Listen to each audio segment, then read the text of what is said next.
Paul Harvey, news and comment. You guys remember Paul Harvey, right? He had a half-hour show every day. Well, my time it was 11:30 till noon, and he used to give the important news of the day. And I remember I used to listen to him every day, and I can remember one particular show that always stuck with me when he revealed that General Motors had released their numbers, and I believe it was 2005. They paid out tens of millions of dollars for Viagra, for erectile dysfunction medication. And the reason for that is that when these people end up working for the automotive plants or any other union shop for that matter, it is their job to put bolt B onto part A, and that's all they do. That's all they can do. That's all they're told to do. In fact, they're told to do no more than that, because otherwise they could be taking a job away from someone else.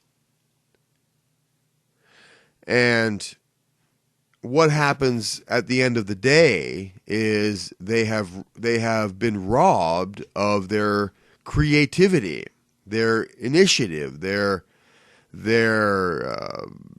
imagination, and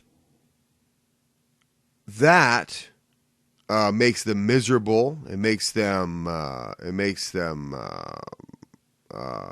dull, obtuse. And it robs them of their personal drive to be better people.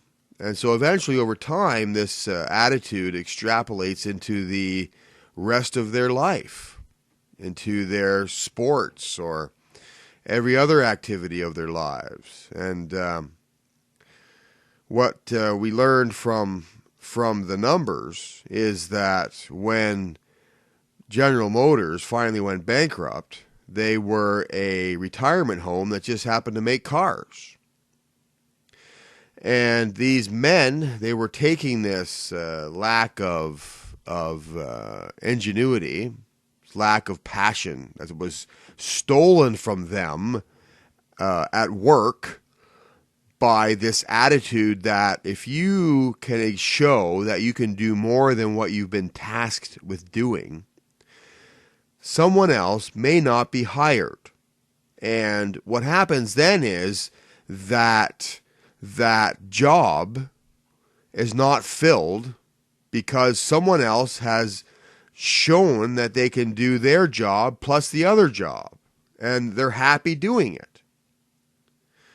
Or perhaps they've done the job a while, they've learned how to automate it, and they can move on to something else. Something that requires a little more imagination, ingenuity, thought. And what happens is the unions they slam that down. They put the kibosh on that sort of thing because at the end of the day, they want the numbers to go up. They want the number of people to go up because that brings the dues revenue up for the union.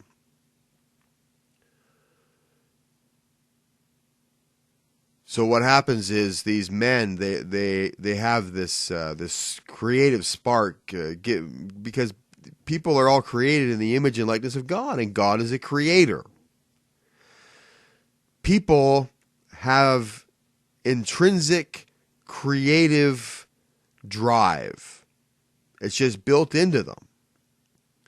And when that is robbed from them by the union mentality, what happens is that gets extrapolated to every part of their lives. It's like throwing a pebble into a pond. The ripple effects touch everything.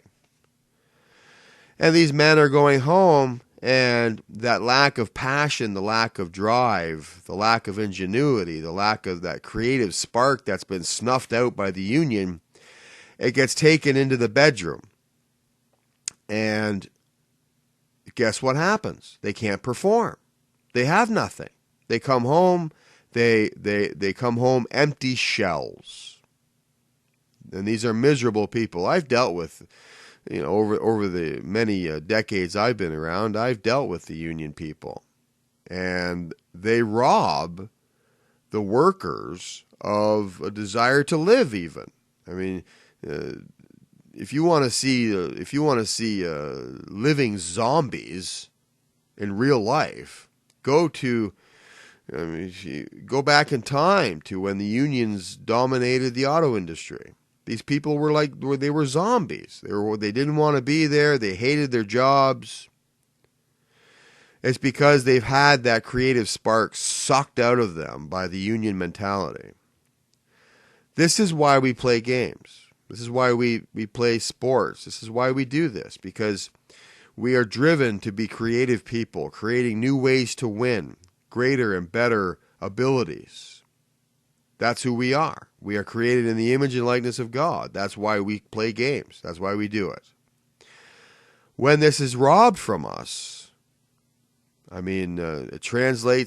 manifests as it even manifests as the inability to perform sexually. And as Paul Harvey said, the unions were responsible for holding the auto manufacturers hostage until they agreed to pay for the erectile dysfunction pills of their workers. That is the result of the union mentality, that you only do the basic minimum, the bare minimum. The unions protect the lowest common denominator. The worst worker gets all of the protection, because that way everybody else is covered. And at the end of the day, these guys are going home miserable. They're going home miserable to their wives, and they're incapable of performing sexually in their relationships. And that's what was happening. That's what Paul Harvey was exposing. And the unions held GM hostage and said, "Look, this is a problem for our workers. You got to pay for their erectile dysfunction pills." This is why we play games, folks. This is why we play games, because that's who we are. We are created in the image and likeness of God to be inventive, to be passionate, to be ever moving forward. And that's why we play games. Thanks for watching. My name is Mike Shoesmith, and you're listening to PP Simmons Radio.